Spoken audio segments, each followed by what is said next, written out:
కీర్తనకారుడైనటువంటి దావీదు చెప్తున్నటువంటి మాట, దుష్టుల ఆలోచన చొప్పున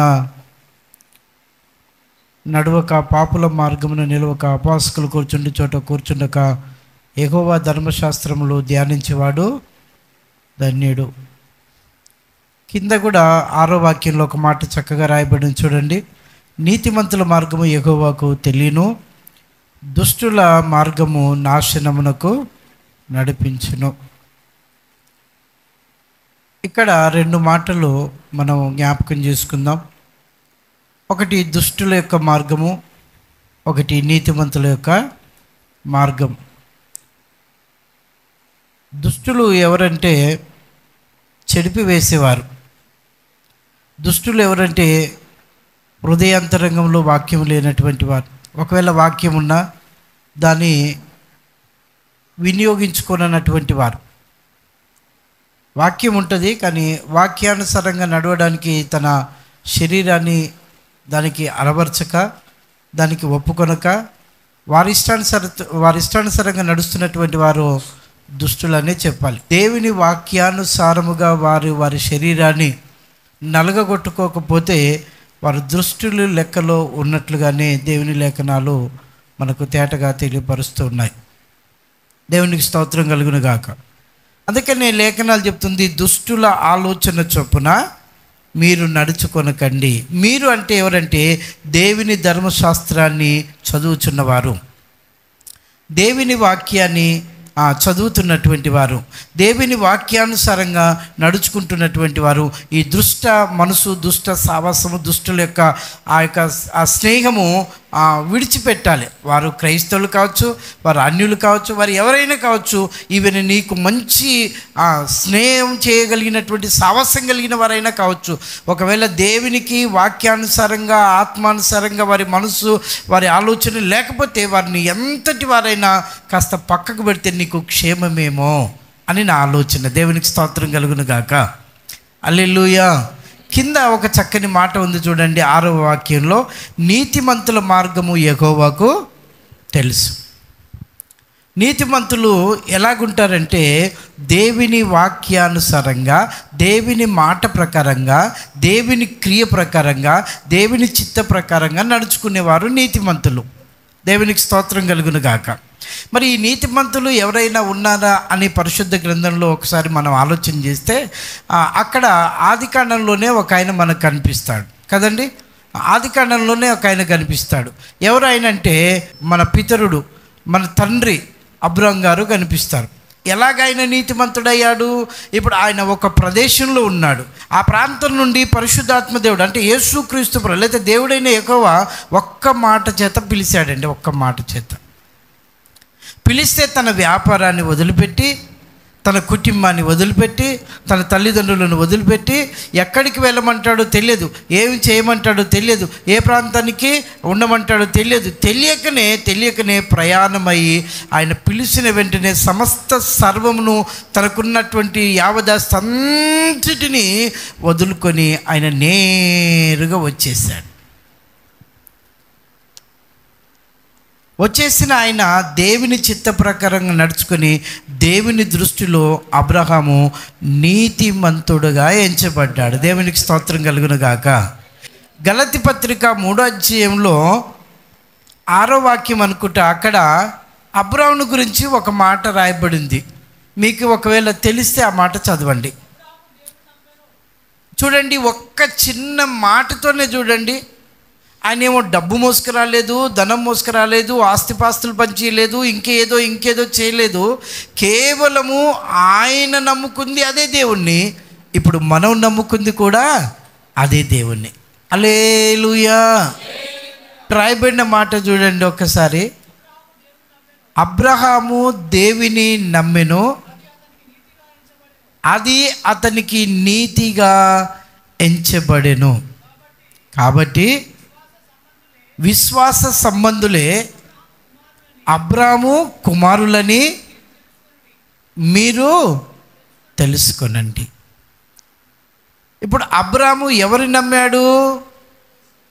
సర్వశక్తి కలిగిన దేవుడైన యెహోవాను, భూమి ఆకాశములను కలుగజేసిన సృష్టికర్త అయిన యెహోవాను నమ్మిండు. అంతే, ఇక నమ్మిండు. ఆ నమ్మకమే అబ్రహాముని నీతిమంతునిగా చేసిందండి. మరి మనం కూడా అదే దేవుని నమ్మాం కదా, మనం ఎందుకు నీతిగా బ్రతకలేకపోతున్నాము? మనం ఎందుకు నీతిగా జీవించలేకపోతున్నాం? మనం ఎందుకు నీతి కార్యాలను ప్రజలకు తెలియపరచలేకపోతున్నాం? మనం ఎందుకు నీతిమంతుడైన యేసయ్యని గురించి ప్రకటించలేకపోతున్నాం? నీతిమంతుడైన యేసయ్య గురించి సాక్ష్యం ఇవ్వలేకపోతున్నాం?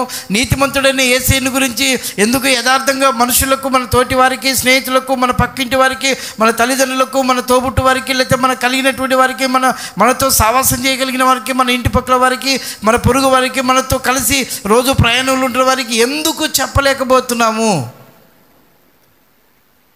అంటే మనం ఎక్కడో బేసు తప్పినాం కనుకనే, యేసయ్య మీద మనకు కాస్త విశ్వాసం లేదు కనుకనే, లోకం మీద, దుష్టత్వం మీద, పాపం మీద, లేకపోతే ఉన్నటువంటి పరిస్థితుల మీద మనకేదో కొంచెం ఆశలు, కోరికలు కలిగి ఉన్నాయి కనుకనే ఆ నీతిమంతుడైన యేసు గురించి మనం చెప్పలేకపోతున్నాం. కనుకనే మనం నీతిమంతులుగా ఎంచబడలేకపోతున్నాం.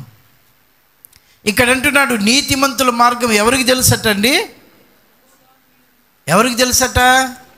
నీతిమంతుల మార్గం యెహోవాకు తెలుస్తుంది.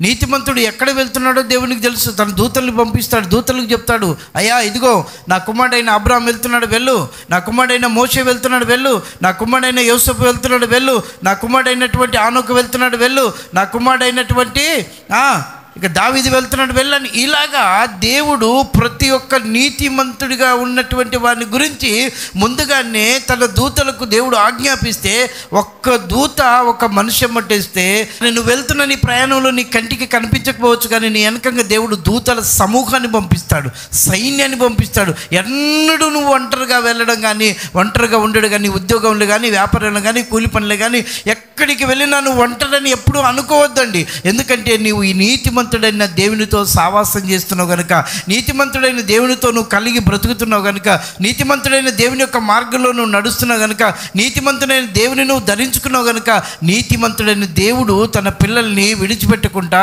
తన దూతలకు ఆజ్ఞాపించి కాళ్ళకు రాయి తలగకుండా ఆయన చేతుల మీద నేను ఎత్తి పట్టుకొని ప్రభువే మనల్ని నడిపించునుగాక. హల్లెలూయా. నీతిమంతుల మార్గం యెహోవాకు తెలియను, దుష్టుల మార్గం ఎక్కడికి నడిపిస్తుంది అంటండి? దుష్టులు ఏం చేస్తారంటే ప్రతి మాట నాశనంలోనికే తీసుకువెళ్తుంది.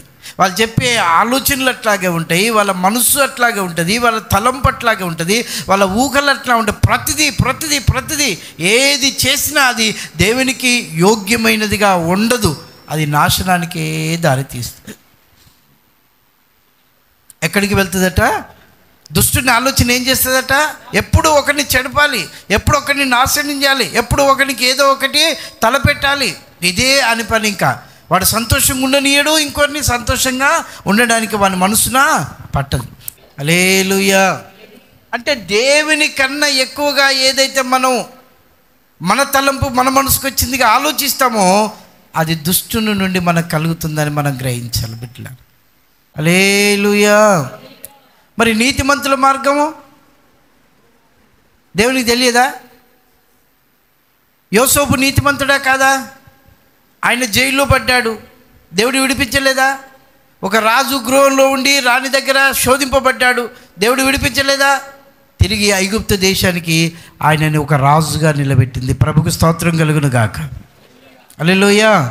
పరిశుద్ధ గ్రంథంలో ఒక దగ్గర రాయబడి నీతిమంతుడు ఎన్నిసార్లట?